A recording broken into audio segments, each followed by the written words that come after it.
Hola, greetings and salutations. I wasn't going to, but something happened this week that really solidified my love for this knife, and I need to share it with you. So I'm going to do a knife review on the CRKT Avant. Stay tuned.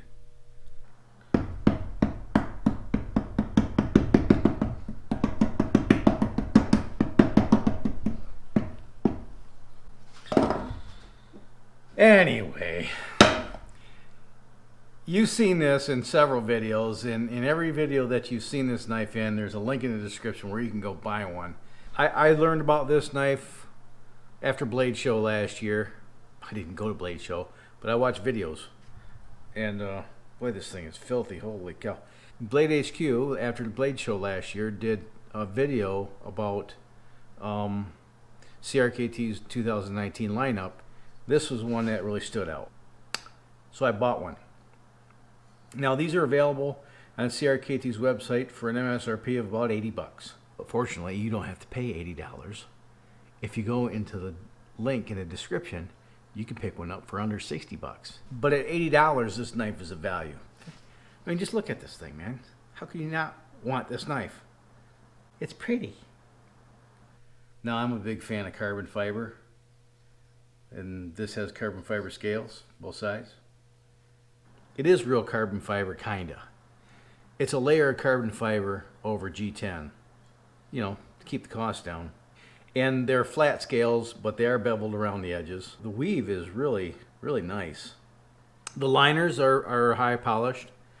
If you took the scales off, the liners are thicker than a regular liner lock. And in all reality, if you took the scales off, it would turn into a frame lock. But it is a liner lock. But here in the liner, if you notice here, there's like a bevel right in this area. And that bevel, your thumb rests really nice in that little bevel. It feels like a little thumb dimple, right? So you can rest your thumb in there. The blade is really thick. It's stout. It's just like any pocket knife.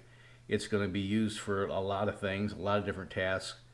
Some of them not related to cutting anything. I've used this as a pry bar, as a digging tool, as a screwdriver, a makeshift screwdriver, like most of us do. I'm pleasantly surprised not only with the quality of the knife, but with the company itself, and more on that in a minute. But what caught my attention when I saw that video was not only the carbon fiber scales, but the bronze accents in the pivot pin, the back spacer, the thumb washer, and the pocket clip, all done in bronze. And I thought that just made the knife pop. You know, it's got some heft to it. Everything is kind of beefy. And there's just some details that I I probably wouldn't really consider deciding factors for purchasing a knife, but they're details nonetheless that, for lack of a better term, like Wrangler Star says, these details give me the fizz. Things like the spine of the blade being slightly radiused and has a high polish. There's no jimping on the blade. Typically, I like to have a little jimping on the blade so you can get some, get a good purchase on it. But that thumb washer is placed in such a way that it almost acts like jimping. There's a nice deep choil in the blade. Another one up here to aid in sharpening and a place to put your finger to choke up, although I wouldn't put my finger there for very long. It does check some boxes. I prefer to carry tip up, and this carries tip up. There's no provisions for tip down carry. There is provisions to change it to the other side of the blade so you can carry it in your left hand pocket. A deployment of the blade is unassisted. It's resting on ball bearings, and you can either deploy it with a thumb washer, wafer, whatever you want to call that, or there is a flipping tab. It has a very strong detent that keeps the blade shut, and the force that's required to overcome that detent is usually enough to deploy the blade. Throw in a little bit of English, and that's a very satisfying snap. What do I like best about this? Sometimes I just sit and do this for a long time. It's very satisfying. It's like the original fidget spinner. The only thing that I managed to mess up is the pocket clip. You notice it's not sitting against the scale anymore. Earlier this week, when I was working on the dually, I had snagged it on something, and about at this point in the pocket clip, and bent it 90 degrees straight out. Well, I just pushed it back, and I haven't taken the thing off to try to bend it straighter. But what I did do is I went online and I looked for a replacement. And I went to like Amazon, I went to eBay. I thought maybe I could find a nice titanium pocket clip for this knife. There's nothing. Nothing. So I went to CRKT's site and I was going to call them and ask them if they could supply me with a pocket clip. I was prepared to pay for one. And noticed they had a tab on their website that said replacement parts. So I clicked on the tab, and apparently if you enter your blade's model number, and in this case the advanced model number is right here etched into the blade. 4620 is the blade number for this. If you enter the blade number in there and hit a button, it will present you a menu of items that are available for that particular blade, and they will send it to you free of charge. You just fill out the virtual paperwork, hit submit, and in a few days they send you the part. Is there anything I would change about this knife? Yes. One thing. So on this locking bar there's a little ball detent, and that's what keeps the blade shut and closed in your pocket. And it does require a little bit of force to overcome that ball detent. Well, if you notice, the blade's locked up right now. And if I push the locking bar and just get the blade past the end of the lock bar, now the blade is sitting at just a little bit of an angle and it's resting against that ball detent. And just like it takes a certain amount of force to get the blade to deploy to overcome that ball detent, the same is true in the reverse. It takes a little bit of force to overcome that ball detent. And if you like to close your blades with one hand like I do, if you're not paying attention, you could guillotine a finger. Don't ask me how I know. So if I were responsible for any design changes for this knife, I think I might machine a little ramp into the edge of that knife blade where it makes contact with that ball stud. Just file a little ramp in there so there's a little easier transition for that ball stud to ride up a ramp instead of overcoming the edge of the blade. Does any of that make sense? I hope it does. Ooh, did you see that? Unlock the blade. Now it's up against that ball detent. Chop, chop. Oh, in the interest of full disclosure, I'm not being sponsored or receiving any compensation from CRKT, although it would be nice. I have the new pocket clip here. Let's change it. Okay, the pocket clip is held on with 2 T6 screws, and I believe they probably use Loctite.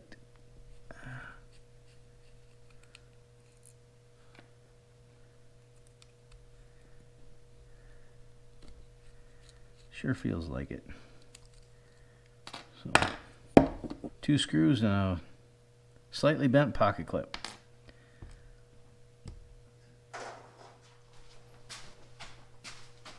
Okay. Some blue Loctite.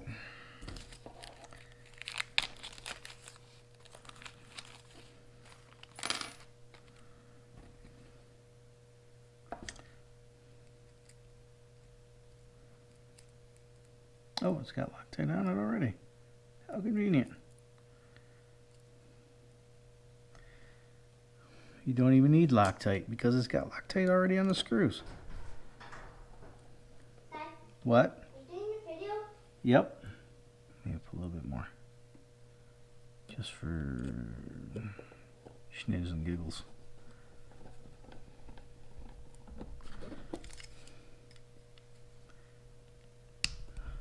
That was awesome.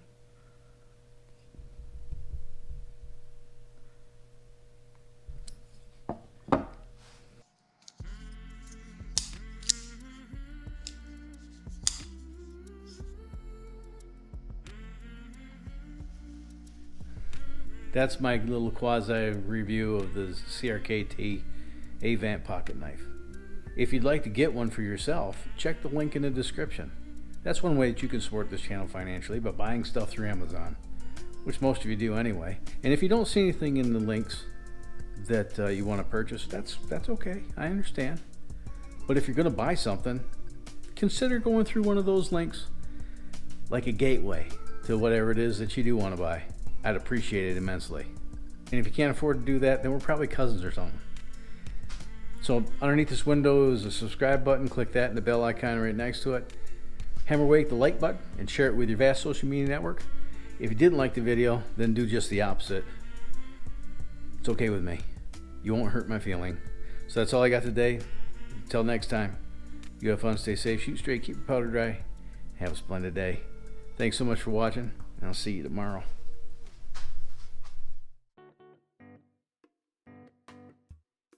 So let me talk about what about.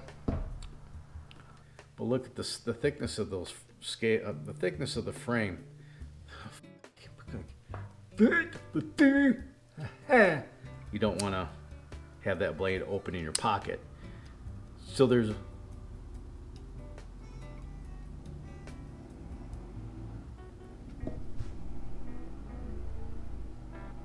great.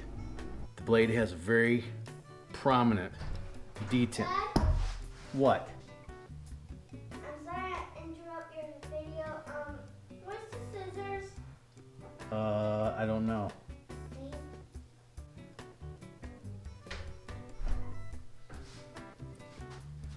Excuse me. It has a very predominant detent. God!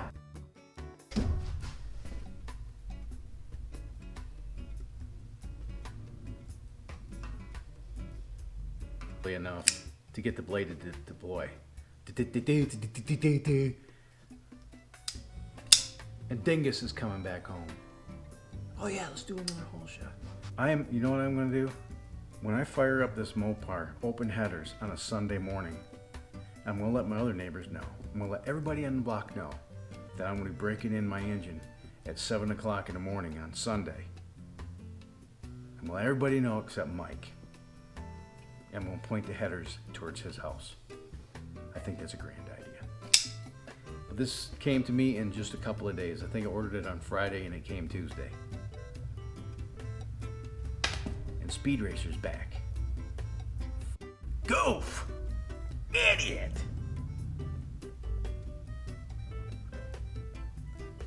Give me a second. Oh yeah. Send it through your garage.